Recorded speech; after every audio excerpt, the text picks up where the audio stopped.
Sébastien et Jeff de Stade d'Espoir. Racontez-nous un petit peu votre marathon 2013 à Paris.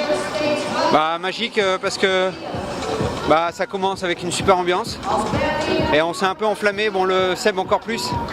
J'étais dans il passe en 1.16 et moi en 1.17.30 et au semi j'ai un peu décroché mentalement, je me suis fait lâcher par un groupe et j'ai cru que j'allais pas finir. Clairement j'ai marché, quand tu m'as doublé et Karine m'a doublé dans les tunnels, j'étais au bord de marcher.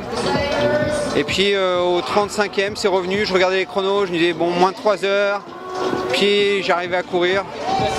Donc 2h45 pour un premier, bon c'est un peu moins que les objectifs, mais bon c'est l'incertitude du marathon. En tous les cas c'était magique. Là je suis super ému quand j'arrive, j'étais au bord des larmes. C'était super. Et toi Sébastien? Moi c'est pareil, c'est mon deuxième marathon après La Rochelle il y a 4 ans là, et je suis parti un peu vite aussi parce que je passe à 1.16 au semi et j'ai commencé à coincer à partir du 30e à peu près. Et quand Karine m'a doublé, je me suis dit c'est ma dernière chance. Faut que je l'accroche si je veux faire moins de 2.40 et j'ai tout mis là et puis c'est passé quoi. Donc de 37 c'est génial quoi.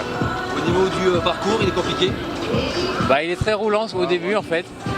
Et la fin, après les tunnels, c'est assez compliqué, ouais. Ça commence à remonter et la fin est assez dure en fait. C'est plus facile qu'au bois de Keroual quand même. Mais sinon c'est un super parcours, ouais, c'est chouette. On va bonne récup alors. Ok, merci.